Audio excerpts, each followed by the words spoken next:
merci Saint-Esprit. Dis avec moi merci Saint-Esprit. Nous allons prendre notre Bible et je salue la présence de chacun d'entre nous. Amen. Je salue la présence de chacun d'entre nous. Je salue. Dis à ton voisin, bienvenue dans la présence de Dieu, même s'il fait chaud, bienvenue. Dis-lui, pardonne-moi un peu pour la chaleur que tu ressens. Excuse-moi. Amen. Donc, on aurait aimé un peu plus encore mieux de confort, mais on fait avec les moyens de pouvoir. Dis à ton voisin, on fait avec les moyens qu'on a.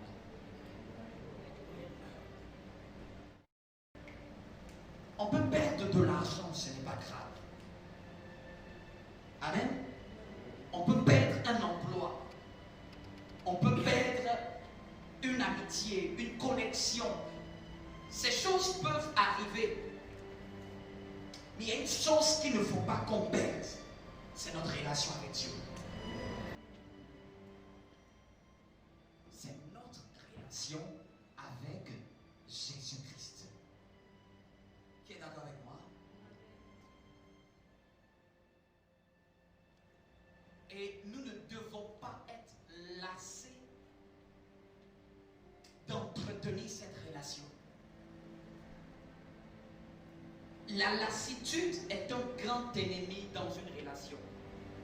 Même lorsque nous allons prendre une relation de couple, on le dit toujours, dans une relation de couple,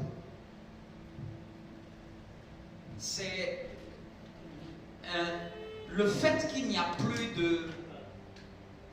d'entretien, le fait que on laisse, comment dirais-je, j'oublie ce mot, mais on laisse la routine s'installer. Souvent on demande dans les relations aux gens de casser les routines, de mettre en place de nouvelles choses, de changer certaines choses. Quelqu'un me comprend? Et le fait qu'il y a la routine dans certaines choses. C'est pas ça. Si c'est fort, vous diminuez là-bas. Amen. Dans toute relation, il y a un ennemi dans les relations. La routine, la lassitude. La plupart des couples sérieux, au début, qui se détruisent plus tard, c'est parce qu'ils se sont commencés à se lasser. Tu es fatigué de le voir, ou tu es fatigué de la voir. À force de l'avoir tellement vu, que finalement, tu ne donnes plus la même effervescence du début. Et apprendre à garder une relation diminue mon retour. Amen. Apprendre à garder une relation, c'est apprendre à l'entretenir. Quelqu'un me comprend? Quelqu'un me comprend? C'est tout. J'ai un écho dans mon retour. Ça me dérange. Amen. On va prendre notre texte de base. On va le lire. Colossiens 1,16. Ça va nous aider. Merci Seigneur pour ta parole. Amen. 1, 2. Merci Jésus. 1, 2, 1, 2. Malasekete balahas. Elebehasi katahashata. Prenons Colossiens 1,16. Et puis nous allons prendre encore ce texte romain 11,36. Je veux 2 personnes pour nous lire. Colossiens 1,16, nous l'avons déjà lu. Il y a quelque chose qui a changé, donc ça me dérange. Amen. Colossiens 1,16. Car en lui ont été créées toutes les choses. Car en lui ont été créées Toutes les choses qui sont dans les cieux et sur la terre. toutes les choses qui sont dans les cieux et sur la terre. les visibles et les invisibles, Les visibles et les visibles et les. Continuons. trône, dignité, domination, autorité. Trône, dignité, domination et autorité. Amen. Essayez de. Tout a été créé par lui et pour lui. Tout a été créé par lui et pour lui. Amen. Aidez-moi avec mon micro. J'ai un écho, sinon éteignez mon retour. Ça va me déranger.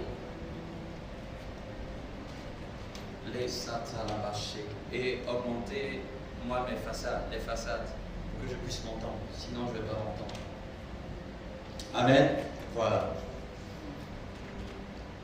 Est-ce que quelqu'un me suit? On prend le deuxième texte, Romains chapitre 11.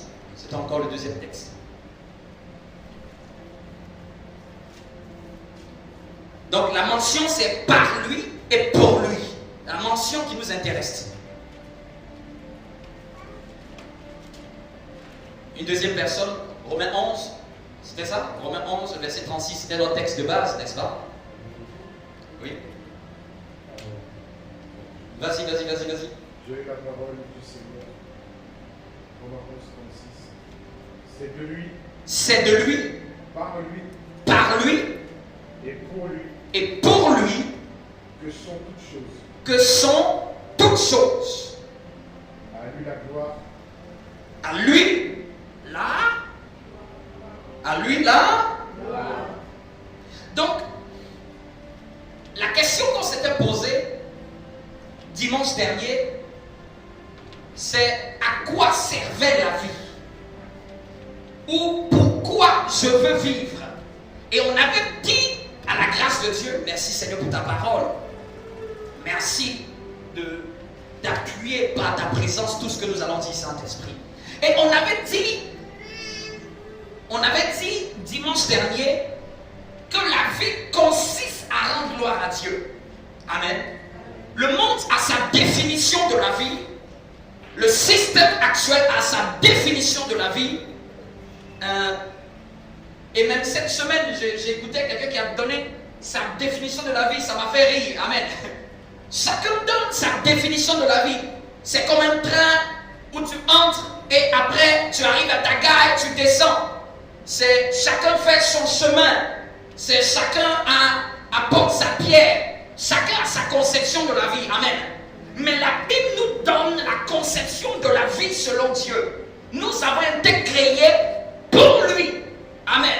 Et donc la vie consiste à rendre gloire à Dieu. Amen. La vie selon Dieu. Si nous demandons à Dieu, en quoi consiste la vie des hommes sur terre? Dieu nous apprend que la vie consiste à lui rendre la gloire. Amen. Reprenons le texte que nous avons pris la fois dernière, qui est Ésaïe. Amen. Pour que ça reste bien dans notre esprit. Amen. Qui se rappelle du texte d'Ésaïe?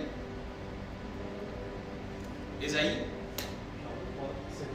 Oui, si quelqu'un l'a. Ésaïe 43, verset. Notez bien ce texte. 43, verset 7. Je veux qu'on puisse le lire encore. Pour ne pas qu'on oublie que c'est dedans qu'est écrit. Il parle de ceux qui sont de lui. Personne n'a trouvé? Ésaïe 43, verset 7. Quelqu'un se... Verset 7. Oui. 43, verset 7. Tous ceux qui portent mon nom. C'est Dieu qui parle par son serviteur, le prophète Ésaïe, et qui dit tous ceux qui portent mon nom. Amen. Qui croit qu'il porte le nom de Dieu? Qui croit qu'il est de Dieu? Qui croit qu'il est l'enfant de Dieu? Donc ça veut dire que si je suis l'enfant de Dieu, je porte son nom. Amen. De manière spirituelle, je suis à Christ. Amen. Et le nom que nous portons, c'est Christ. Amen. C'est vrai qu'on dit chrétien. Ça, c'est les païens qui ont donné ce nom-là. Mais en fait, tu es Christ. Je suis Christ. Tu es Christ. Amen. Nous portons cette identité. Souvent, les gens pensent que Christ, c'est le deuxième prénom de Jésus. Et souvent les hommes mettent comme un trait d'union. Ça n'a jamais été un prénom, c'est un qualificatif. Quelqu'un me comprend? C'est Jésus le Christ. Dis ton nom et puis tu dis le Christ. Vivien le Christ. Amen. Amen. C'est bon, je porte son qualificatif. Le Christ veut dire, pour ceux qui ont fait l'école, on avait déjà défini le Christ. Le Christ vient du grec Christos, qui veut dire celui qui porte l'onction de Dieu. En d'autres termes, celui qui porte Dieu. Celui dans lequel Dieu habite. Celui qui porte la gloire de Dieu. L'arche était la représentation de Christ. Parce que l'arche était le symbole qui portait la gloire de Dieu. Et dis à ton voisin, tu es le Christ. Tu es le Christ. Amen. Ça peut choquer les religieux. On va dire, ah bon, donc eux aussi sont Christ. C'est ça la compréhension que nous avons de l'évangile. Tel il est, tel aussi nous sommes dans ce monde. Amen. Il y a un seul Jésus, mais il y a plusieurs Christ. Amen. Qui a compris ma pensée? Amen. Termine. Terminons le verset. Que j'ai créé pour ma gloire. Donc, ceux qui portent mon nom, ce que j'ai créé pour ma gloire, vous voyez, que j'ai créé pour ma gloire. Dis à ton voisin, tu as été créé pour la gloire de Dieu. Relis bien encore, il faut que ça entre bien dans notre esprit. Que j'ai créé pour ma gloire. Reprends la mention dessus, oui. Tous ceux qui portent mon nom que j'ai créé pour ma gloire. Pour ma gloire. Dis à ton voisin, tu as été créé alors pourquoi? Nous avons été créés pour la gloire de Dieu. Amen. Nous n'avons pas été créés pour manger seulement. Ça, ce sont les conséquences de notre création. Mais nous avons été créés pour la gloire de Dieu. Il faut que ça entre bien dans notre esprit. Nous avons été créés pour sa gloire. Notre présence sur la terre est pour la gloire de Dieu. Tout ce que nous faisons, nous devons le faire alors pour la gloire de Dieu. Donc c'est-à-dire que Dieu a un projet de gloire par nous. Donc le monde a sa conception de la vie, mais Dieu a une pensée claire de ce pourquoi il nous a créés. Ce Dieu, c'est clair, cette pensée. Et c'est pour ça qu'on a défini alors, puisque ma vie consiste à rendre gloire à Dieu, puisque ma vie consiste à honorer, nous allons prendre encore un autre texte dans Apocalypse. Apocalypse au chapitre 4, le verset 11. 4, le verset 11. Quelqu'un encore va nous aider à faire la lecture? Apocalypse 4, verset 11. Apocalypse 4, le verset 11. Tu es digne, notre Seigneur et notre Dieu. Tu es digne, notre Seigneur et notre Dieu, de recevoir la gloire. De recevoir la gloire. Je vais m'arrêter juste là, juste un peu. C'est les 24 vieillards, les anges, les êtres vivants autour du trône qui parlent et qui disent tu es. Ils disent quoi? Tu es digne. Notre Dieu, tu es digne. Et ils disent que tu es digne de recevoir quoi? Tu es digne de recevoir la gloire. Continue. L'honneur et la puissance. L'honneur et la puissance, ils disent que tu es digne de recevoir la gloire. Après, ils disent que tu es digne de recevoir l'honneur et la puissance. Oui. Car tu as créé toutes choses. Car tu as créé toutes choses. Amen. Amen. Et c'est par ta volonté qu'elles existent. Et c'est par ta volonté qu'elles existent. Et qu'elles ont été créées. Et c'est par ta volonté qu'elles ont été créées. Non, comme c'est par ta volonté que toutes choses existent, comme c'est par ta volonté que toutes choses ont été créées, voilà pourquoi nous disons, tu es digne de recevoir finalement la gloire. Finalement, tu es digne puisque c'est par ta volonté que nous existons. C'est par ta volonté que nous avons été créés. Tu nous as créés pour ta gloire. Donc nous disons, reçois sur terre doit être vécu de sorte que sa vie dise reçois la gloire. Et là maintenant on va entrer dans notre message. Et là on s'est posé maintenant la question, comment alors donner la gloire à Dieu? Dis à ton voisin, c'est là maintenant notre message. Comment donner la gloire à Dieu? Ça va être maintenant, on a compris ma vie, qu'est-ce que je dois comprendre de Dieu pour vivre ma vie. Et là, nous ouvrons une brèche dans une autre série de messages. Comment donner la gloire à Dieu? Dis à ton voisin, comment donner la gloire à Dieu? Puisque je sais que maintenant j'ai été créé pour sa gloire, puisque je sais que j'ai été créé pour lui donner la gloire, la question maintenant c'est de Seigneur, comment te donner la gloire? Comment te donner la gloire? Et dimanche dernier, nous avons vu 5 caractéristiques ou 5 domaines dans lesquels nous rendons gloire à Dieu, où Dieu nous emmène à lui rendre la gloire, ou par lesquels nous pouvons rendre gloire à Dieu. Amen. Qui se rappelle du numéro 1? On a dit on peut rendre la gloire à Dieu par quel moyen? Numéro 1. C'était quoi? En l'adorant. On a dit numéro 1. Je peux rendre la gloire à Dieu en l'adorant. Amen.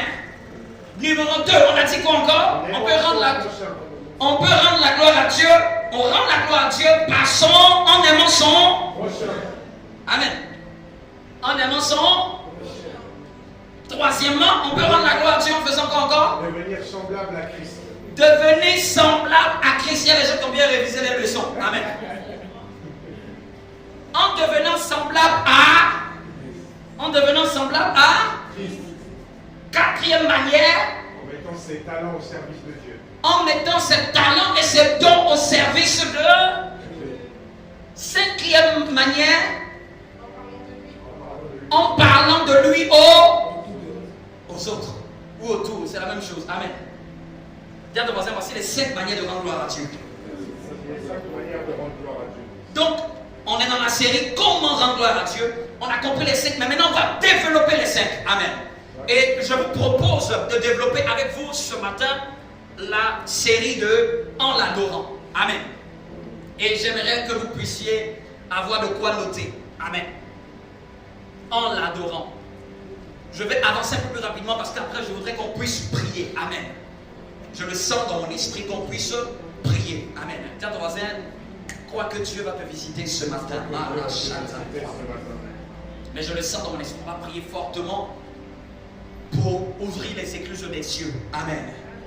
En cette période sur nos vies. Donc on a dit en l'adorant. C'est un bien grand mot. Mais comme je dis, ce mot-là, il faut qu'on puisse l'étudier. Il faut que ce mot-là, on puisse le décortiquer. Une des premières choses que je peux dire sur l'adoration, une des premières choses, l'adoration n'est pas pour nous. L'adoration est à Dieu. Amen. Une des premières choses que je peux dire, l'adoration n'est pas pour nous, l'adoration est à Dieu. Je l'avais dit une fois que souvent les gens viennent à l'église et disent que je n'ai pas aimé l'adoration. Dis à ton voisin, qui t'a dit que l'adoration c'est pour toi?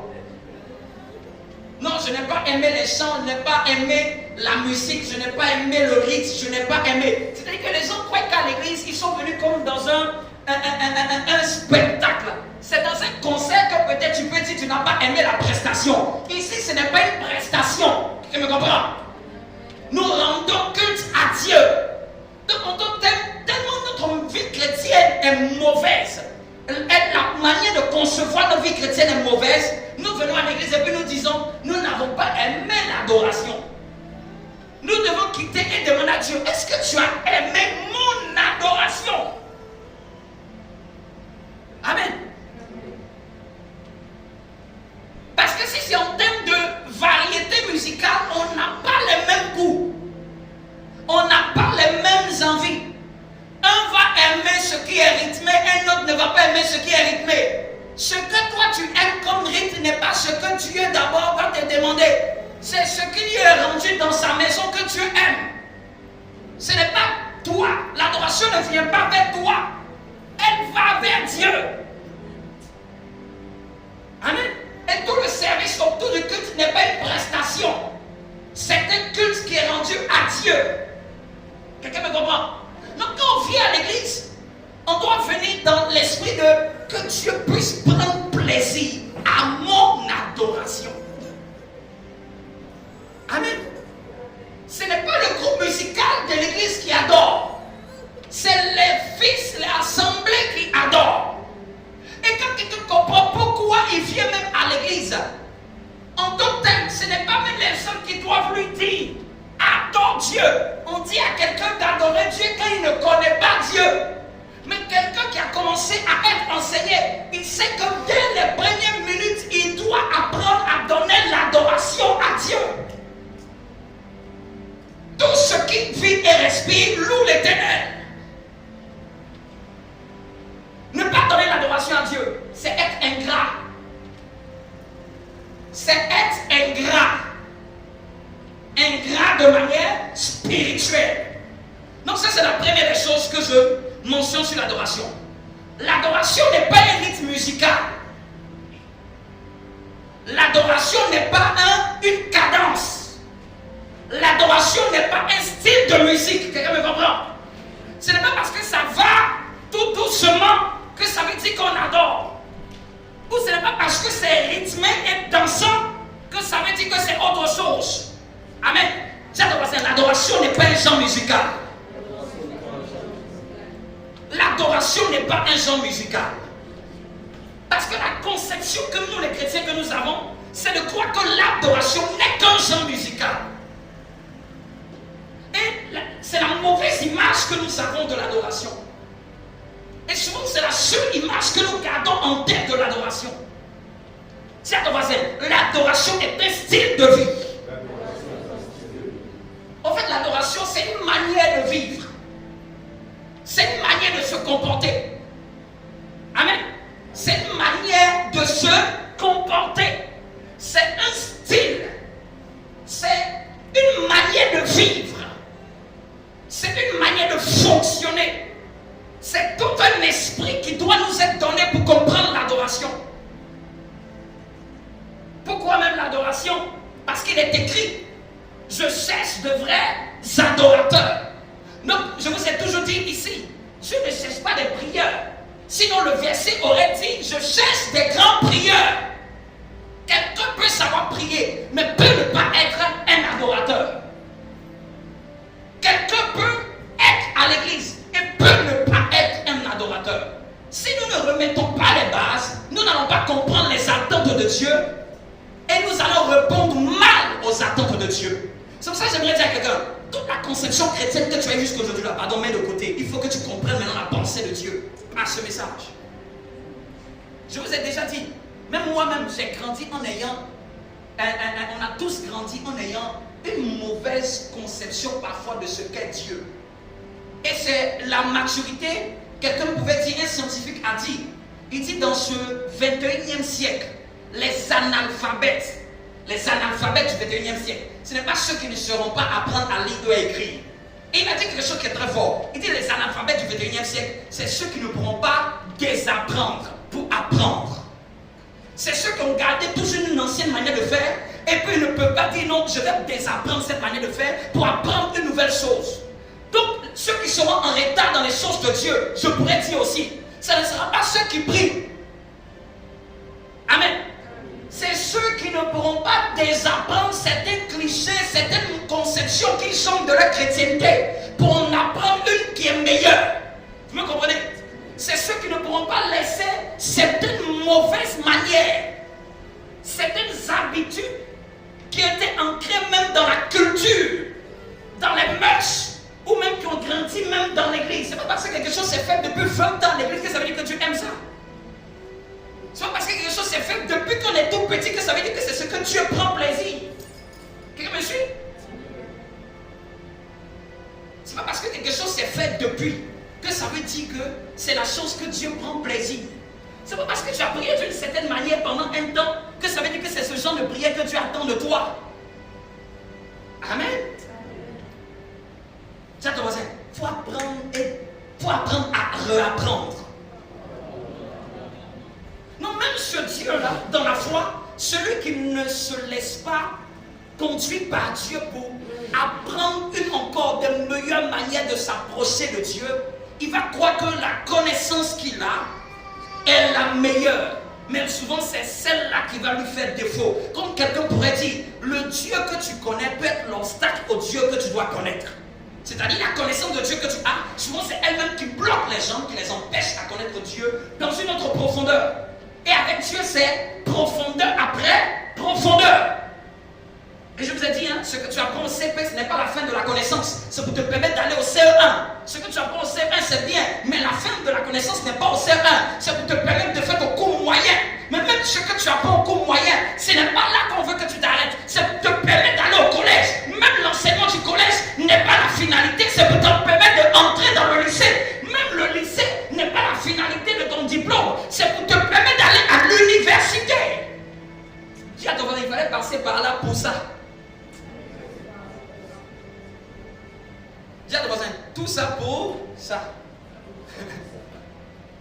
Donc quand quelqu'un dans les choses de Dieu, il avait la connaissance de CM1, il peut être en train de croire que Dieu c'est que le niveau de CM1. Parce que tu as vécu des expériences au CM1. C'est bien, mais Dieu n'est pas que le Dieu du CM1. Il est aussi le Dieu qui est celui qui est en troisième. Est-ce que quelqu'un me suit un peu ma comparaison? Mais vous voyez le fossé qu'il y a entre celui qui est au CM1 et celui qui est en troisième. Le fossé de connaissance. Le fossé d'enseignement qui les débat, qui les sépare. Ils sont tous mineurs. Mais il y a un qui a une aptitude à comprendre mieux peut-être la mathématique que les autres. Un autre allait un peu plus en profondeur. C'est les mêmes mathématiques qu'on a fait au CM1. On dit encore module de mathématiques, mais c'est un autre niveau. Quelqu'un me suit? C'est le même français. La même matière, mais c'est un autre grade, une autre profondeur qu'on enseigne à un autre niveau. Donc quand tu commences à grandir dans les choses de Dieu, ça peut être la même thématique, mais la profondeur a changé. Dis à ton voisin l'adoration. Donc je vous ai dit, Dieu n'a jamais cherché des prières, parce que le monde prie. Amen. Et je vous ai déjà dit une fois, c'est basé sur mon expérience même personnelle, où Dieu m'a dit, mon fils, je sais que tu sais prier. Mais ce que je te reproche, c'est que tu ne sais pas m'adorer. Je dis, Seigneur, Dieu même me dit, si c'est prier là, tu es un champion. Et quand j'ai toujours dit ici, quand je parle de prier, c'est ta capacité à prier pour des sujets de prière. Amen. Si tu fais ici le domaine 5 sujets de prière, on va prier pour les 5 sujets de prière. Ce n'est pas cette capacité que tu as développée, mais ça ne veut pas dire que c'est l'attente de Dieu auquel tu réponds. Parce que quand tu pries pour un sujet, c'est toi qui demandes quelque chose à Dieu. Mais adorer, c'est bien aller au-delà. Dis à ton voisin, adorer c'est un style de vie. Amen. Une autre chose encore sur l'adoration. L'adoration n'est pas une partie de notre vie. L'adoration n'est pas une partie de notre vie. L'adoration constitue toute notre vie. Parce que souvent les gens se disent que non, j'étais dans un temps d'adoration. En fait, l'adoration c'est pas un temps de notre vie. Amen. Je peux comprendre que quelqu'un fait cette mention, mais je vais dire au fait la véritable pensée de Dieu sur l'adoration. C'est l'adoration constitue toute notre vie et non une partie de notre vie. Non pas, elle ne prend pas juste quelques heures de notre vie. C'est toute notre vie qui est une adoration. Quelqu'un me comprend? Toute notre vie. C'est parce que les gens n'ont pas compris ça qu'ils peuvent sortir le culte, mais il va être sur la route. Il va mal parler à quelqu'un sur la route. Il n'a pas compris que c'est l'adoration toute sa vie. Ce n'est pas à l'église qu'il faut faire seulement comme mon Seigneur. Amen. Qu'il faut juste être réservé. Et c'est là qu'il faut prendre conscience que je ne dois pas faire ceci, je ne dois pas faire cela. C'est même quand tu es au dehors, tu es au restaurant, la service t'a mal parlé. Toute ta vie, c'est l'adoration. Tu es au centre commercial, la caissière t'a mal parlé. Toute ta vie, c'est l'adoration. Ce n'est pas genre Dieu, c'est comme dans un placard. C'est un temps où je prends conscience que je dois bien marcher avec Dieu, et puis à un moment je reprends mes habitudes d'avant. C'est parce que les religieux n'ont pas compris ça, qu'ils vivent une vie pieuse à l'église, avec les frères et sœurs, mais dehors, leur vie est contraire à l'évangile. Quelqu'un me comprend? Tiens, ton voisin, toute ta vie c'est l'adoration. Même au travail, même dans tes discussions, toute ta vie c'est l'adoration. Tu vas discuter de quoi? Amen. Où tu ne vas pas entrer dans un débat de quoi? Ce n'est pas une question d'église, c'est une question de est-ce que l'adorer Dieu là, c'est ma vie? Tiens, ton voisin, c'est un choix. Donc pour ceux qui nous ont rejoints, on est en train de développer comment rendre gloire à Dieu? On a compris que rendre gloire à Dieu est le but de notre vie. Et on est en train de développer le premier point, on rend gloire à Dieu en l'adorant. Amen. Qui peut me rappeler ce qu'il a pu noter? Qui peut me rappeler ce qu'il a pu noter? Qu'est-ce qu'on a dit au début sur l'adoration? On a dit l'adoration n'est pas quoi? L'adoration est style de vie, oui, on a dit quoi encore? L'adoration n'est pas pour nous, mais elle est pour Dieu. Oui? Ne pas donner la gloire à Jésus-Christ, c'est être ingrat. Ne pas donner la gloire à Jésus-Christ, c'est être ingrat. Quoi d'autre encore? L'adoration n'est pas style de vie. Je n'ai pas compris? Oui, l'adoration aussi est un style de vie. Je continue encore. Est-ce que je pousse? J'avance? Vas-y. Qu'est-ce que c'est encore adorer? Vous pouvez le noter. Adorer, c'est aimer Dieu plus que tout. Donc, vous voyez, je n'ai pas dit que l'adoration, c'est plus qu'un genre musical. Le genre musical est intégré dans l'adoration, mais l'adoration n'est pas un genre musical. Je ne sais pas si vous me comprend. Dans l'adoration, il y a la musique. Mais l'adoration n'est pas que la musique. Quelqu'un me suit? Dans l'adoration, il y a la musique, il y a les cantiques, il y a les chants à Dieu, mais l'adoration en elle-même n'est pas que la musique, n'est pas que les cantiques. Quelqu'un me suit? Et le point c'est adorer, c'est aimer Dieu plus que tout. Amen. Aimer Dieu plus que... Aimer Dieu plus que... Amen. On l'a développé dans notre série, tu aimeras Dieu de tout ton cœur, de toute ton âme. Pour ce point-là, vous pouvez écouter cette série-là. Amen. Mais c'est une chose que je voulais juste dire, c'est aimer Dieu plus que tout. En d'autres termes, je développe. C'est-à-dire que Dieu va chercher et va regarder dans notre cœur. Va regarder dans notre cœur. Est-ce que nous l'aimons plus que tout? C'est ce que Dieu vérifie. Donc on dit que je suis un adorateur là. C'est notre capacité à aimer Dieu plus que tout. Quelqu'un doit se battre, pas d'abord pour jeûner, mais pour chercher à ce qu'il puisse aimer Dieu plus que tout. Quelqu'un doit se battre, pas pour chercher à avoir les contacts de plusieurs pasteurs, mais pour chercher à aimer Dieu plus que tout. C'est parce que les chrétiens n'aiment pas Dieu plus que tout qu'ils peuvent être déçus d'autres chrétiens. C'est parce que les chrétiens n'aiment pas Dieu plus que tout qu'ils peuvent même être déçus des erreurs de certains pasteurs. Comment une erreur d'une personne peut t'éloigner de celui que tu aimes? C'est comme si quelqu'un fait du n'importe quoi dehors, et puis c'est à cause de ça que je dis à ma femme, tu sais, à cause de ce qui s'est passé dehors, moi j'ai envie de me séparer de toi. C'est aberrant. Mon engagement à elle n'est pas lié à quelqu'un. Mais aujourd'hui, les chrétiens lient leur engagement à un pasteur. Tiens ton voisin, c'est une erreur. Ils lient leur foi à un pasteur. Un homme qui ne s'est jamais tué pour toi. Tu lis ta foi avec Dieu à sa personne. S'il est tombé, s'il a fait du n'importe quoi, que Dieu l'aide. Mais moi, je ne vais pas descendre avec lui. Quelqu'un me comprend? Dis à ton voisin, mais moi, je ne vais pas descendre avec lui. Je vais, non, j'ai plus envie de prier Dieu. Attends, Dieu là, c'était à cause du pasteur que tu priais. C'est à cause d'autre, c'est bien fait pour toi. Moi, je dis, c'est bien fait pour ceux qui laissent Dieu à cause de leur pasteur. Ça prouve qu'ils ne sont pas vraiment convertis. Ils étaient en train d'être préparés à la conversion. Mais en fait, ils n'ont jamais encore rencontré Dieu. Ils ont rencontré un homme de Dieu, mais pas encore Dieu. Parce que quand l'homme de Dieu te fait rencontrer Dieu, tu ne peux jamais laisser Dieu pour l'homme de Dieu. Est-ce que vous avez compris? Quand l'homme de Dieu te fait rencontrer Dieu, tu ne peux jamais laisser Dieu pour l'homme de Dieu. Il y a eu certains même qui ont fait rencontrer Dieu aux autres, mais après ils ont pris un autre chemin. La personne n'a pas laissé Dieu pour les suivre. Un homme peut se tromper, mais Dieu ne se trompe jamais.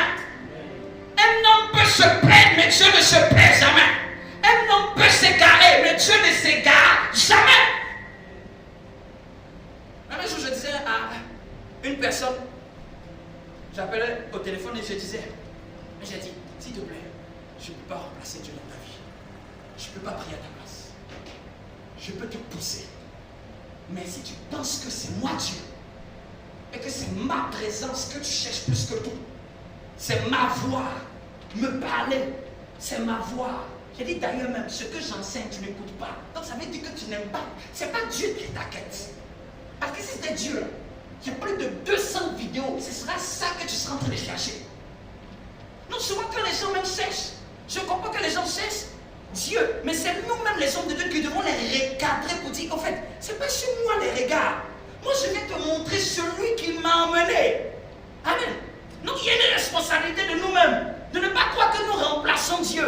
Je ne remplace pas Dieu dans ta vie. Je viens t'emmener à avoir une relation avec Dieu. Et souvent, il y a des gens qui ne veulent pas avoir de relation avec Dieu. Ils veulent avoir seulement la relation avec le pasteur. Si tu es tombé sur un vrai pasteur, tu vas être déçu. Parce qu'il va toujours te dire, c'est vers lui. Non, c'est vers toi, je suis venu. C'est vers lui. Tu vas dire, mais c'est une personne qui doit te présenter. C'est l'homme de Dieu. C'est pas Dieu. Donc son travail, c'est de te dire, au fait, papa, il est comme ça. Papa, il aime ça. Souvent, il y a un grand frère à lui, dans la maison, il est plus conscient des enjeux de la maison que le petit. Amen. Le petit peut être en train de faire tomber les verres, les assiettes, mais l'aîné a un peu plus de maturité. Il sait qu'on ne doit pas faire ceci, on doit ranger. Il est plus conscient des intérêts de la maison. Amen. Donc souvent, certains enfants de Dieu sont comme encore des bébés, ne sachant pas au fait les intérêts de la maison. Mais c'est à l'adulte qui est à l'intérieur pour lui dire, on ne fait pas ça comme ça. Ici, il faut ranger ici. Mais à certains chrétiens, tu vas pas même leur dire ça. Ils ne veulent pas. Ils veulent rester seulement avec la tétine pour être bébé. À un moment, on dit de l'aigle. L'aigle, quand elle veut rendre mature son aiglon, on dit que l'aigle prend son aiglon à un certain âge et part dans les hauteurs. Et elle lâche l'aiglon. En d'autres termes, si tu ne sais pas voler, tu vas tomber aujourd'hui. Elle le laisse une première fois. L'aigle est en train de se débattre. Quelle fois qu'il risque de tomber, elle vient le reprendre encore. Et on dit, elle ne fait jusqu'à un certain nombre. Et si la dernière fois il n'arrive pas à voler, en d'autres termes, c'est fini pour lui. Elle considère, tu n'es pas digne d'être un aigle. Amen. Souvent il y a certaines pressions de la vie. Ce sont des pressions pour que tes aigles commencent à sortir. Quelqu'un me comprend? Est-ce que quelqu'un me comprend? Toutes les pressions de la vie, les combats, les attaques, là, souvent là, ce n'est pas le diable. Le diable n'est qu'un agent sous-traité par Dieu. Souvent même Dieu permet que le diable te bouscule un peu. Tu vas élever un peu plus ta consécration avec Dieu. Dieu permet que tu sois dans des turbulences pour que tu attaches un peu mieux ta ceinture. Tu revois, est-ce que tu es ferme dans tes valeurs? Est-ce que tu es ferme dans tes décisions? Est-ce que tu as pensé à la parole de Dieu? Tu as devoir aimer Dieu plus que tout. Donc on dit aimer Dieu plus que tout. Quand Dieu même va regarder que tu l'aimes à moitié, Dieu va dire ce n'est pas encore ça. Il va travailler avec toi pour que ça soit 100%. Il faut penser que pourquoi Dieu a dit à Abraham va sacrifier ton fils. Et regardez bien ce qu'il dit. Celui que tu aimes. En d'autres termes, je vais voir, est-ce que tu peux aimer quelque chose au-dessus de moi? Bien que je sais que tu aimes cette chose. Et puis laissez-moi vous dire, c'est pas cette fois-ci, ce n'est pas un animal à sacrifier. Il y a des gens, Dieu vous a donné de sacrifier certaines choses, vous avez appris à sacrifier. Au prochain level, je vais vous demander encore un peu plus d'exigence. Parce que Dieu est en train de travailler avec vous pour que votre cœur soit un cœur qu'il aime totalement. Dieu n'aime pas le cœur à moitié. Le même Dieu qui a donné Isaac là, le même Dieu bizarrement lui dit, donne-le-moi. Souvent la chose même qui a plus d'estime pour toi, c'est ça qui peut être la lutte avec Dieu sur ton cœur. Dis à ton voisin, bats-toi pour aimer Dieu de tout ton cœur. En un mot qui dit bats-toi, crie à Dieu, donne-moi un cœur qui t'aime. Combien de chrétiens font ce genre de prière? Tu as genou, tu as jeûne. Souvent les gens ils savent jeûner quand c'est la sorcellerie. Ils ne peuvent pas jeûner pour dire, ce cœur-là j'ai l'impression qu'il ne t'aime pas trop. Papa, et puis c'est 3 jours de prière. Papa, et c'est qu'une seule prière. Donne-moi que mon cœur puisse t'aimer. J'ai l'impression que ce cœur-là s'éloigne de toi. Tu vas prendre combien de chrétiens qui crient à Dieu pour que le cœur puisse aimer Dieu? Tu ne vas pas croire que c'est évident. Hein? Ce n'est pas simple. Tu sais tout ce qu'il y a dans ce monde-là qui lutte et qui veut prendre la place dans notre cœur. L'argent veut prendre. Les choses de la vie veulent prendre. La grandeur, l'élévation. Tout le monde se bouscule autour du cœur de l'homme. Tout le monde se bouscule. Même tes amis veulent prendre. Même ton épouse veut le prendre. Et c'est à toi qui dois dire, ce cœur est à Dieu. Regardez comment on a mal utilisé le jeûne. On a cru que le jeûne était uniquement quand c'était les attaques. On a cru que le jeûne uniquement c'est quand j'ai un besoin. Ah, tu sais, quand tu pries que ça ne bouge pas là, ajoute le jeûne dessus. En fait, c'est devenu comme une technique. Ça, Dieu, c'est pas une technique. Dieu, c'est une relation. Parce que la technique, le problème dans la chrétienté, c'est que la technique de quelqu'un qui a marché, ça arrive, ce n'est pas marché avec toi. C'est pour ça que j'aime bien souvent les témoignages. Hein. Mais souvent, la copie des expériences des autres peut ne pas marcher avec toi. Parce que tu ne sais pas à quelle étape de sa foi il était. Pour que Dieu lui dise, lève-toi à 4 h du matin, fais ça. Amen. Mais aujourd'hui, dans les choses de Dieu, les gens ne veulent plus connaître Dieu, c'est les techniques. Au fait, je suis sonné, si je fais jeûne à fruits, et on m'a dit que si je prie à 18 h, ah non, si je dois me lever à minuit, tiens, c'est quoi ça? C'est Dieu qui doit te dire, oui, il doit avoir un livre où il y a des formules dedans. On ne veut plus le Dieu qui dicte les choses, on veut maintenant les formules sans le Dieu qui le dicte. Ce que je dis, se lever à minuit là, est aussi vrai dans le monde spirituel. Mais est-ce que c'est Dieu qui te l'a dit de le faire? C'est ça qui change tout. C'est ça qui change tout. Ce petit détail, que ce soit Dieu qui ait motivé cette inspiration. Sinon, oui, les jeunes dans le monde spirituel ont des significations. Sinon, oui, certains jeunes ont un impact à certains moments de la vie.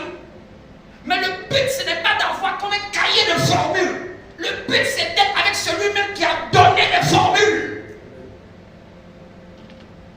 Le but, ce n'est pas de récolter les formules à partir des expériences des autres.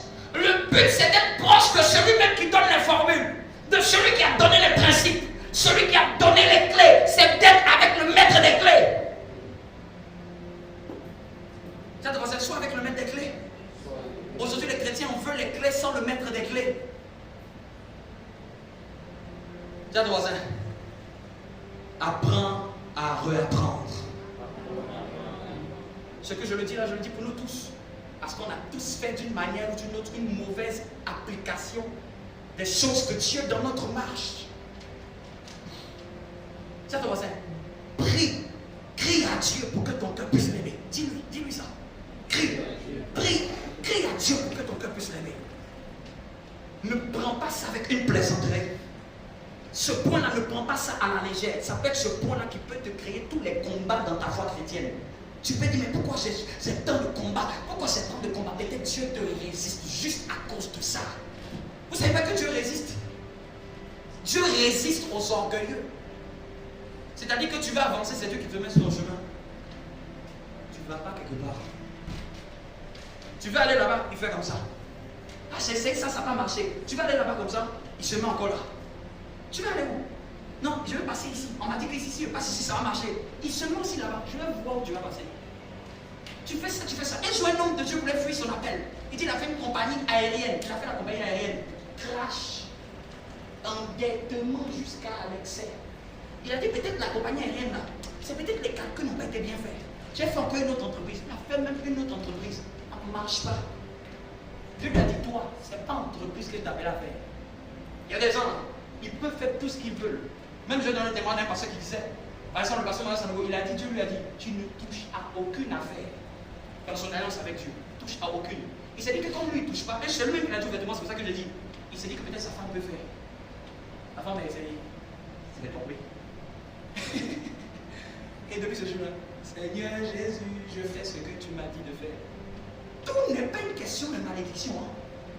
Tout peut être quelque chose que Dieu veut te dire. Hey, c'est moi-même qui te résiste.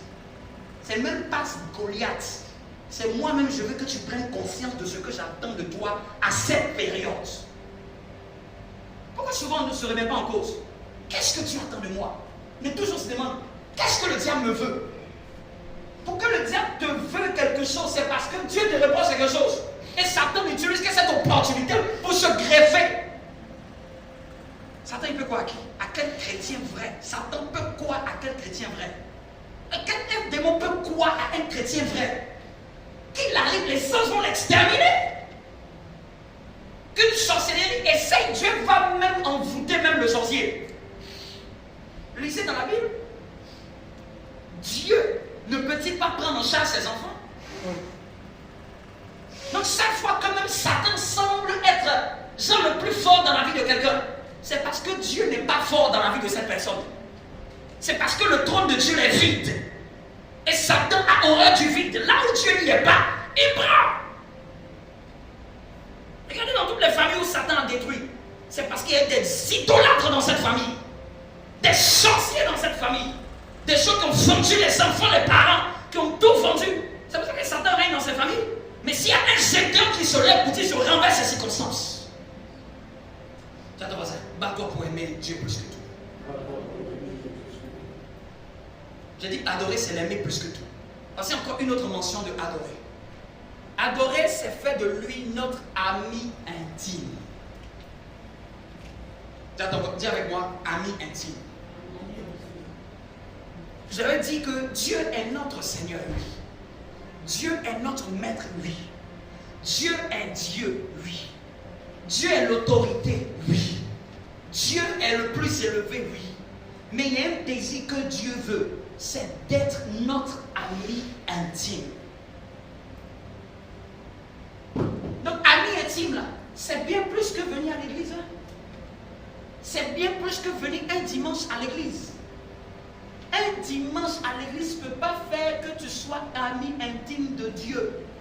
C'est-à-dire, être ami intime de Dieu, c'est plus que vouloir seulement venir à l'église.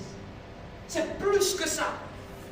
Les enjeux sont plus que ça. Venir à l'église le dimanche, c'est le minimum. C'est le minimum pour être dans la maison de Dieu. C'est le minimum. Quelqu'un peut être, on est tous ici, mais tout le monde n'en a pas le même degré d'amitié, on est d'accord? Amen, on est d'accord? Dis à ton voisin, est-ce que c'est parce que tu n'es pas là? La personne te voit tous les jours, mais vous n'êtes pas intime. Parce que l'intimité, là, c'est une décision. C'est un accord. Quelqu'un me comprend? Il y a des choses, Dieu ne dit qu'à ses amis. Dieu ne dit pas ça aux autres. Je vous parle de ce qui est dans le cœur de Dieu. Si tu demandes à Dieu, qu'est-ce que tu veux avec nous, nous les hommes, qu'est-ce que tu veux? Tu veux que seulement qu'on vienne qu'on crie Alléluia, Amen, je vais recevoir un ancien. Dieu, quand il voit ça, il dit, c'est quoi ça? C'est quoi ça? Je veux être votre ami. Dis même Alléluia, même sans réfléchir, Dieu n'aime pas ça. C'est-à-dire que je chante sans réfléchir. Je chante sans mettre mon cœur dedans. Ça ne va aucunement impressionner Dieu. Vous-même, vous n'avez pas remarqué?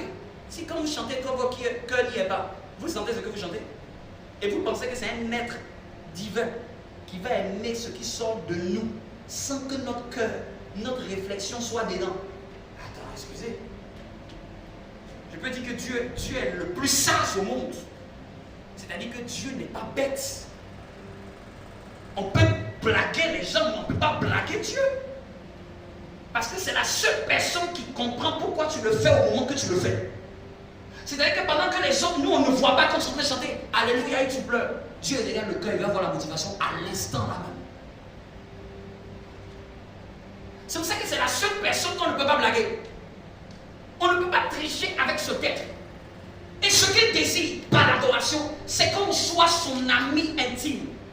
Plus que tout. C'est-à-dire, j'avais dit que parmi les relations, numéro 1, c'est la relation avec Dieu. Mais tiens, ton voisin, tu vois, tout ça c'est l'adoration. Tiens, ton voisin, tout ça c'est l'adoration. Mais quand l'adoration, seulement quelqu'un a cru que c'est seulement le piano, il a raté au fait ce qu'il a compris dans la vie chrétienne. Ah, j'aime la mélodie. Oh, et puis ça commence à toucher tes émotions, tu commences à pleurer. Oh, l'adoration aujourd'hui était meilleure. Dis à ton voisin, va plus loin que ça dans ta spiritualité. Parce que ça peut être juste des émotions. Et non une révélation. Quelle est la différence entre une révélation et une émotion? Une révélation, ça te change. Une émotion, ça te garde toujours au même niveau. C'était pour l'instant du moment que tu étais en joie. Et demain, tu es encore triste. une révélation. Ça change ta vie à partir du moment. Quelqu'un me comprend? Dieu, que veux-tu de nous les hommes? Qu'est-ce que tu attends? Qu'on soit dans une boîte uniquement tous les dimanches, qu'on dise Amen, Alléluia, qu'on dise Amen au pasteur et qu'on retourne à nos vies. Dieu, attends, c'était pour ça, il fallait nous dire directement, il fallait écrire un seul livre. Un seul livre, venez tous les dimanches à l'église, disent Amen, Alléluia et retournez à vos occupations. Ça n'a jamais été. Ça, dimanche, c'est communier avec les frères et sœurs. Nous venons dimanche pour communier entre nous. Parce qu'on ne se voit pas la semaine. C'est notre temps. Parce que quand on veut marcher dans la foi, là, on comprend qu'on doit communier avec le corps. Le corps de Christ. Je dois communier. La Bible dit qu'ils étaient tous ensemble. Amen. C'est notre temps de communion. C'est notre rassemblement pour nous fortifier. Amen. Et Dieu permet que certains dons dans le rassemblement nous édifient. Quelqu'un me comprend? Lors du rassemblement, lorsque vous réunissez, quelqu'un a-t-il un cantique? Quelqu'un va nous édifier par son cantique? Quelqu'un a-t-il une révélation? C'est Dieu qui permet pour nous édifier le corps. Mais individuellement, Dieu veut être notre ami à nous tous.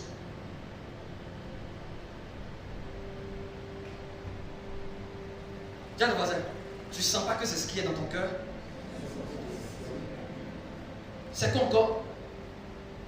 C'est quoi encore à adorer?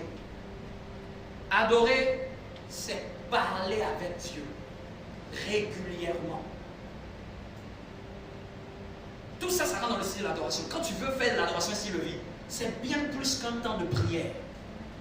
C'est bien plus que j'ai prié, j'ai fait mes 1 heure de prière. J'étais en prière. C'est dialoguer avec Dieu régulièrement.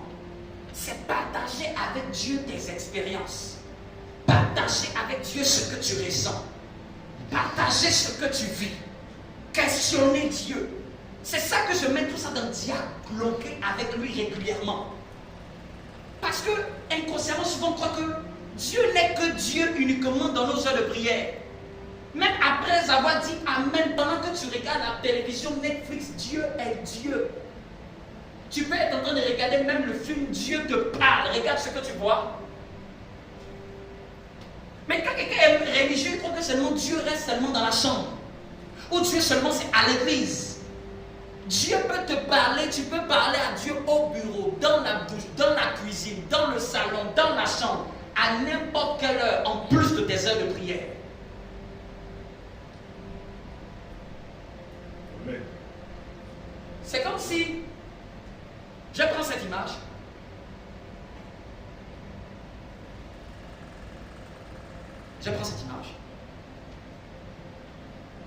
quand deux personnes se marient, ils dorment les deux dans une même chambre, n'est-ce pas? C'est le temps d'intimité fort, vous me comprenez? Mais ça ne les empêche pas de s'envoyer des textos la semaine, dans la journée. Ça n'empêche pas qu'un appelle l'autre pour poser une question. Amen. Ça n'empêche pas qu'un autre demande, tu as mangé quoi à midi ou qu'est-ce qui s'est passé à midi? Vous me comprenez ce que je veux dire? La relation est bien plus que simplement le fait qu'ils sont intimes dans la chambre. La relation continue d'une autre manière, même les heures de la journée où ils ne sont pas ensemble, chacun est dans ses occupations. Vous me comprenez? Ils s'appellent, ils communiquent, tel envoie ceci, j'ai fait ça, je suis sorti, je vais rentrer. En fait, il y a un dialogue qui continue même encore. Ce dialogue-là, il est naturel parce que les deux sont liés. Les deux vivent ensemble. Et ce que Dieu veut, que ça ne soit pas simplement dans le temps de la chambre quand seulement on le connaît. Que ça soit uniquement pas qu'à ce moment de prière qu'on lui parle. Tiens, voisin, changeons un peu notre conception de Dieu. C'est vrai que tu as ton temps de prière, mais Dieu est une personne. Et développer une amitié avec une personne, c'est dialoguer régulièrement. Tiens, le voisin, quand les enfants, là, ils ont souvent ce qu'ils développent qui n'est pas bon, qui s'appelle ami imaginaire. Mais nous, notre ami, il est fidèle, il est vrai. Ce n'est pas un ami imaginaire, c'est un ami réel. Quelqu'un me comprend? Dis à ton voisin, apprends à dialoguer avec lui. Apprends à dialoguer avec lui. Exprime tes émotions. Exprime ce que tu ressens. Partage-lui tes expériences. Partage-lui ce que tu vis. Questionne Dieu. Interroge Dieu. Dieu ne doit pas être simplement que pour les demandes. On peut questionner Dieu. Je voudrais comprendre ça. Dieu parle dans tout ce qu'on lui demande de parler. Et Dieu ne parle pas là où on lui pose aucune question. Dieu ne dira rien dans ce que pour lequel nous n'avons pas inclus à l'intérieur. Dieu parle sur tout. Dieu a réponse à tout. Et dire à ton voisin, c'est un ami fidèle. Vous savez, l'ami qu'est Dieu, de plus en plus, il m'aide à pouvoir davantage un peu. Je ne pense pas qu'en tout, on comprend tout de Dieu. On ne comprend qu'une partie. La partie qu'il veut nous montrer, c'est celle-là qu'on comprend. Mais j'ai compris au fait que dans une amitié, il n'y a pas un seul qui fait les efforts. Dieu ne peut pas être la personne toujours qui vient vers toi. Il y a des jours, Dieu ne t'a-t-il pas réveillé? Il y a des jours, Dieu est Dieu, mais il ne te réveille pas. Parce que c'est une personne. Il y a des moments où il peut venir vers toi, mais il y a des moments où il veut que c'est toi qui viennes vers lui. Il y a des moments là, tu ne sens pas le feu de vouloir prier. Mais c'est toi d'aller chercher le feu dans la prière. C'est-à-dire que tu commences la prière, tu ne sens rien. C'est lui-même qui fait exprès, je ne te fais rien ressentir. Je vais voir si tu viens vers moi par la foi ou si tu viens vers moi par un ressenti. Et puis tu commences à prier. Et puis à un moment, tu sens sa présence après 20 minutes, 30 minutes, 1 heure de prière. C'est ton voisin. C'est un partage. C'est une communion. C'est une fusion. En fait, Dieu nous prend comme son collaborateur. Il est le collaborateur en chef. Et ce que j'enseigne, par exemple, au niveau supérieur, je leur ai dit que Dieu, c'est pas genre je fais ma tête comme un légume et puis j'attends, il met toutes les pensées dans ma tête. Souvent, Dieu veut que tu réfléchisses et c'est dans la réflexion qu'il te parle. Souvent, Dieu veut que tu lises et c'est dans la lecture qui t'oriente. Souvent, Dieu veut que tu pries, c'est dans la prière qui te donne la vision. Tu me comprends? Mais c'est pas ça, je suis là comme ça, comme un câble. J'attends qu'on m'électrocute. Quand ton intelligence va rester stérile, Dieu dit, je ne travaille pas à l'intelligence stérile. Je veux que ton intelligence soit à l'œuvre. Lis et je vais t'inspirer. Écoute quelque chose et je vais te parler dans ce que tu écoutes. Mais vous me comprenez? C'est une mauvaise pensée de croire que quand c'est Dieu, je vais prier puis je fais le vide dans ma tête. Je vais mettre en off mon cerveau. C'est pour ça que tous ceux qui ont mis en off leur cerveau, ils sont entrés dans les hérésies. Parce que Satan aime quand ton intelligence est fermée. C'est-à-dire qu'il dit, ah ça c'est bien ça, je vais te donner des images. Même quand tu reçois quelque chose, au moins il va prendre des écritures, cet esprit. Ce que je viens de voir là, quel verset tu peux mettre comme sous-bassement pour corroborer cette vision? Et quand quelqu'un, excusez-moi, quand quelqu'un est bête, il croit que tout ce qui est venu dans son esprit, c'est Dieu. Alléluia, amen. Dieu va te donner l'inspiration. Souvent, tu vas aller dans les Écritures pour vérifier si même la chose de Dieu là est équilibrée même avec lui-même. Parce que Dieu ne fait rien en dehors de sa parole. Ça ne va pas marcher avec Dieu là, c'est pas mettre en off mon intelligence. Ce n'est pas mettre en off, c'est que j'éteins mon cerveau. Je ne réfléchis plus, je ne lis plus, j'écoute plus, je suis là comme ça, j'attends. J'attends que quelque chose vienne toucher. Tu attends quoi? Mets-toi à l'œuvre. Élisée était à sa 12e paire de bœufs quand le manteau est tombé sur lui. Il était actif et la grâce de Dieu l'a localisé. Pierre était en train de pêcher jusqu'à ce que Jésus maintenant apparaisse et lui dit, jette par ici le filet. Il n'était pas croisé, il ne faisait rien.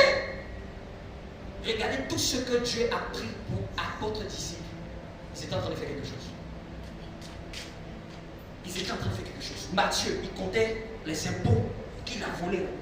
Un homme arrive et dit, dans l'impôt que tu es en train de voler, viens, suis-moi. Viens, suis-moi. Un autre pêcheur du poisson. Ils ont fini de pêcher le poisson. Viens, suis-moi. En fait, Dieu n'aime pas que quand on soit avec lui, ça veut dire que nous, on doit être abrutis. Dieu collabore avec une intelligence qui est à l'œuvre. Une intelligence qui travaille, une intelligence qui collabore. En fait, il a besoin d'une collaboration avec nous. Ce n'est pas de nous avilir, ce n'est pas de nous abrutir. Sa présence, ça ne veut pas dire qu'il écrase notre personnalité, qu'on disparaisse et qu'on n'existe pas. C'est pas ça, Dieu. C'est sa personnalité plus la nôtre améliorée. Quelqu'un me comprend? Parce que regardez la conception qu'on a de Dieu. Quand c'est Dieu, souvent quand on dit que je meurs, ça ne veut pas dire que tu meurs au niveau de ton intelligence. C'est au niveau de tout ce qui ne donne pas gloire à Dieu. Quelqu'un me suit? Donc j'ai dit adorer. J'ai dit adorer, c'est quoi? C'est poser des questions à Dieu, c'est dialoguer régulièrement avec lui. Je termine avec ça. Amen. Adorer Dieu aussi, c'est quoi? C'est penser à ce qu'il a écrit. La Bible contient les écrits de Dieu. Et Dieu veut qu'on pense régulièrement. En fait, si je dis méditer, tu vas pas comprendre. C'est pour ça qu'il dit penser. Est-ce que tu fais de ces écrits tes pensées? Quand je dis tes pensées, c'est-à-dire, est-ce que tu penses à ce qu'il a dit à son sujet, à ce qu'il a laissé comme écrit? Parce qu'il n'y a pas plus grande œuvre d'une personne que ses écrits.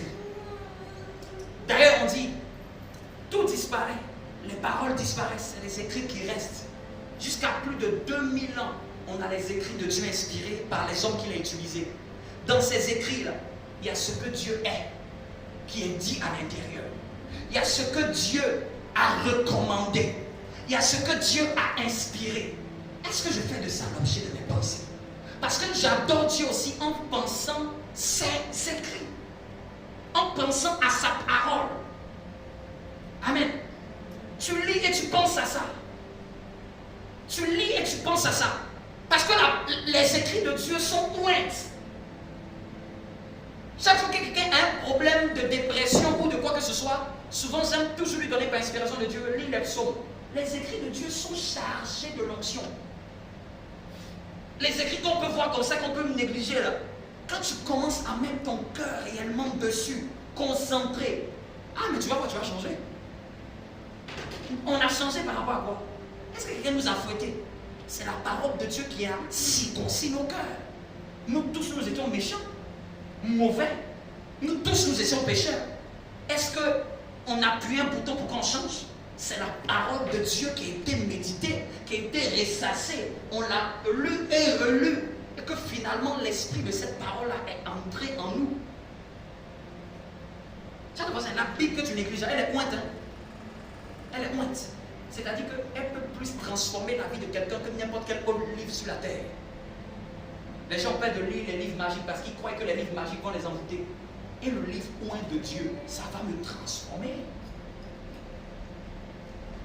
Tu vas adorer Dieu en pensant ses écrits, en lisant ses écrits. Dis-le à ton voisin.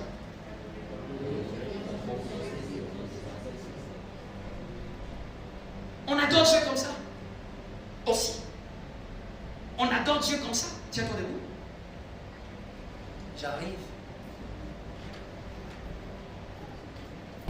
Dis à ton voisin, est-ce que tu savais qu'on adorait Dieu comme ça aussi?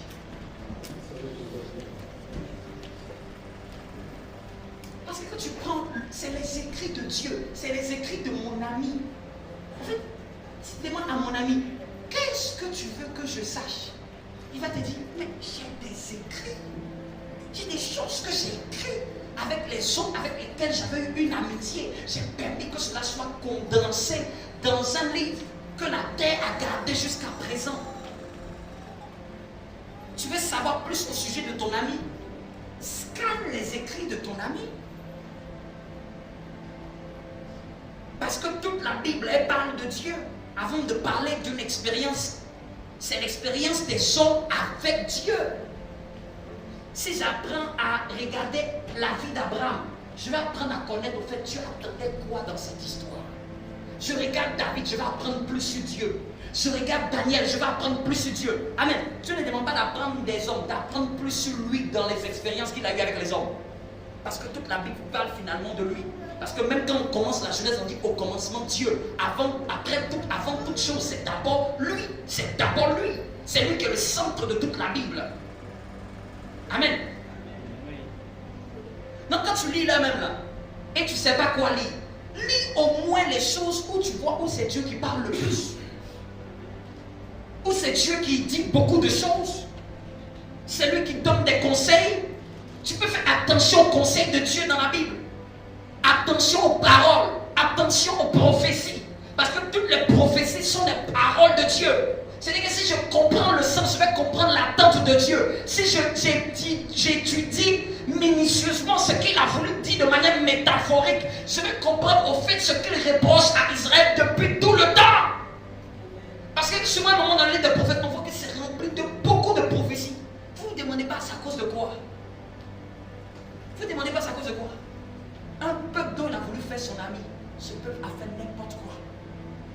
N'importe quoi. Dieu est obligé de parler. Il parle. Il parle. Souvent, analysez les prophéties. Vous savez comprendre au fait ce qui est dans le. Au fait, tu peux déchiffrer ce qui est dans le cœur de quelqu'un quand tu vois ses écrits. Tu vois les métaphores. Souvent, il appelle Israël la prostituée. Comprends pourquoi il appelle la prostituée.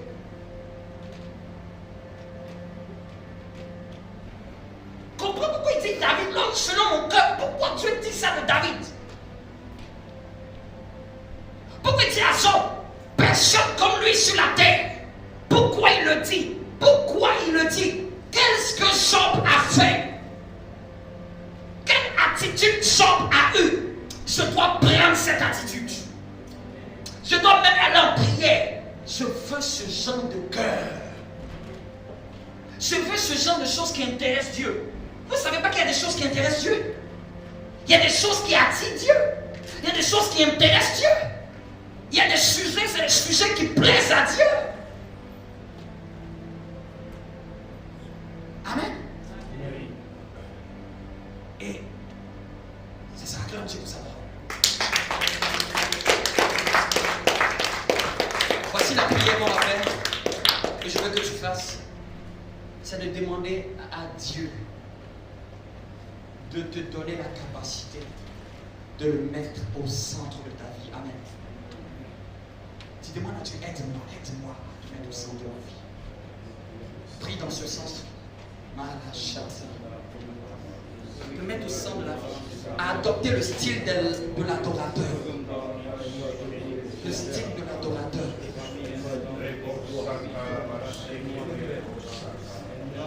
À adopter le style de l'adorateur. À adopter le style de l'adorateur. Adopter le style de l'adorateur.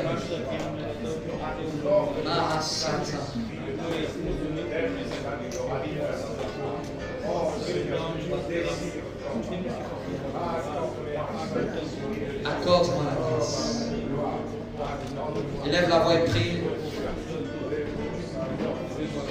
Je te donne juste 5 minutes pour qu'on puisse terminer la prière. Accorde. Vas-y, je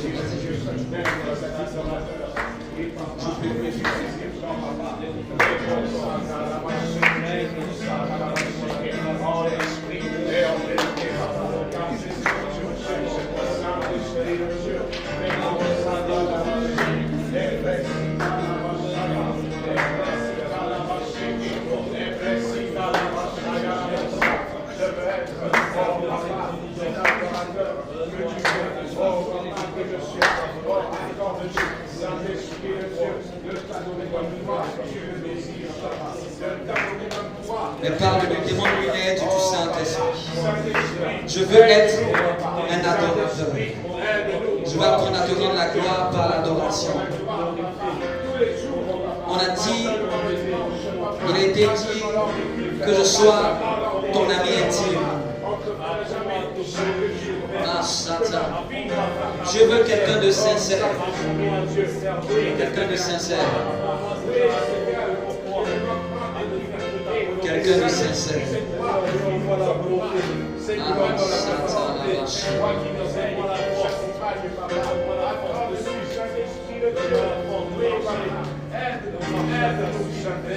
Saint-Esprit, aide-nous à te mettre au centre. À te mettre au centre, au centre, au centre. À te mettre au centre de l'adoration. Tu peux élever la voix mieux que ça, mieux que ça, mieux que ça. À te mettre au centre, à la race. Demande l'aide de Dieu. Prie à Dieu s'il le faut. Mais ne reste pas en murmurant. Il y a des choses qui s'arrachent par la prière fervente. Il y a des choses qui s'arrachent au prix de prière fervente.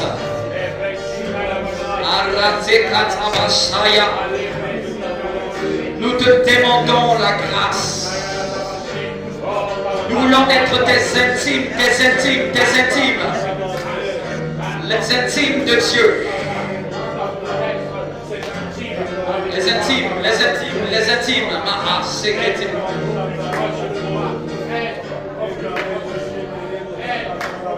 Les Satan, la Baya, Satan.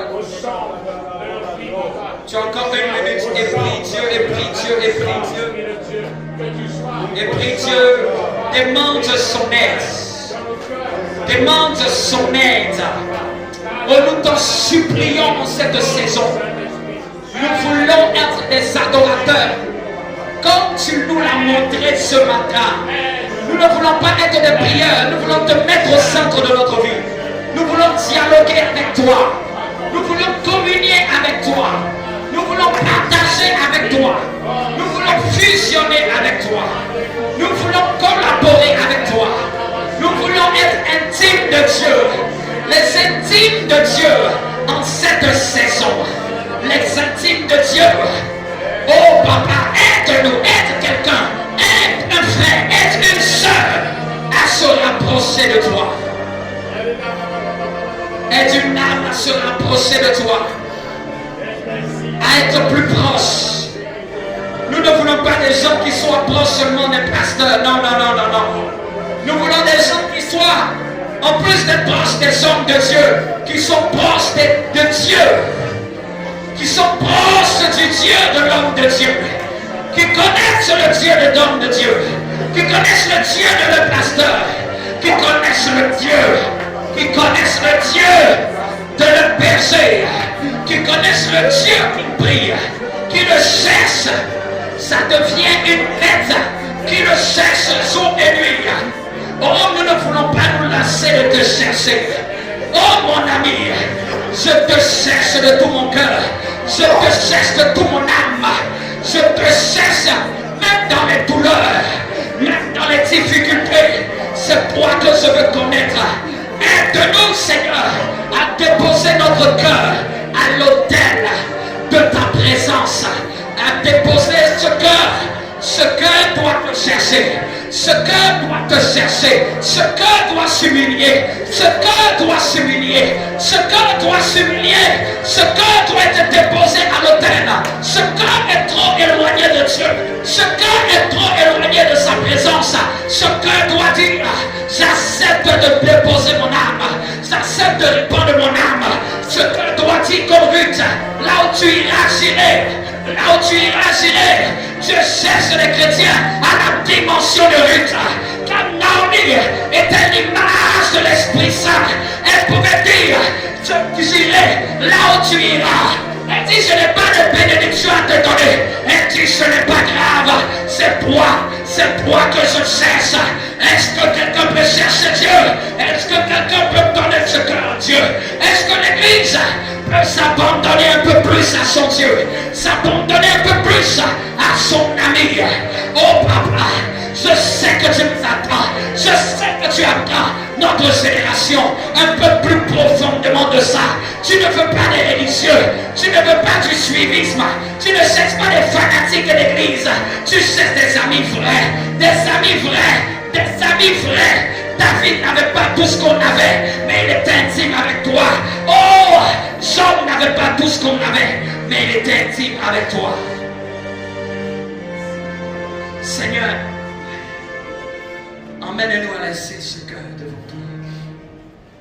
Emmène-nous à dire oui à cet appel. Tu appelles quelqu'un. Tu appelles quelqu'un plus haut, plus profond. Emmène-nous à répondre oui à cet appel. Emmène-nous à dire oui à cet appel. Tu appelles quelqu'un à faire plus que ce qu'il avait fait que les 10 dernières années. Tu pouvais dire, c'est bien ce que tu as fait jusqu'à présent, mais va en profondeur. J'attends plus de profondeur dans cette relation. Tu appelles des personnes à plus d'engagement envers sa personne, d'engagement envers sa cause, d'engagement envers sa cause. Tu sais pourquoi souvent tu peux être en train de dire, je ne sais pas ce que je dois faire. Mais il peut te dire, regarde dans ma parole, j'ai déjà demandé aux gens de faire certaines choses. Est-ce que tu ne peux pas faire avec ce que je t'ai écrit déjà?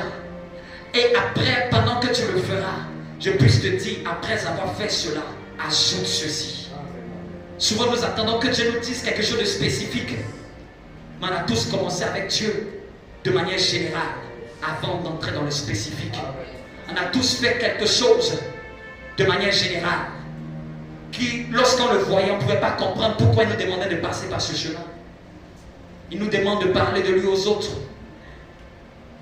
Quelqu'un peut commencer à le faire. Peut dire, je peux commencer à faire de ça mon fardeau, puisque c'est une mission.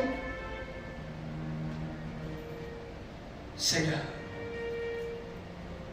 en cette saison, tu ne veux pas de fanatiques. Nous ne voulons pas de fanatiques dans cette église. Nous voulons des amoureux de Dieu. Celui qui aime, on ne lui dit pas ce qu'il doit faire. Il le fait avec amour. Il le fait avec amour. Il donne avec amour. Il fait avec amour. Donne-nous de le faire, s'il te plaît. Donne à chacun d'entre nous de répondre à l'appel de cette saison. Tu appelles chacun à une autre saison. Donne-nous de ne pas fuir. Donne-nous de ne pas résister. Donne-nous de ne pas faire du surplace, de ne pas nous complaire à notre niveau. Donne-nous de ne pas être satisfait de ce que tu nous as permis d'avoir jusqu'à maintenant. Même en tant qu'Église, nous te bénissons pour ce que tu as fait jusqu'à maintenant. Mais donne-nous de ne pas nous satisfaire de ce niveau. À toi toute la gloire et l'honneur pour les siècles des siècles. Dis Amen.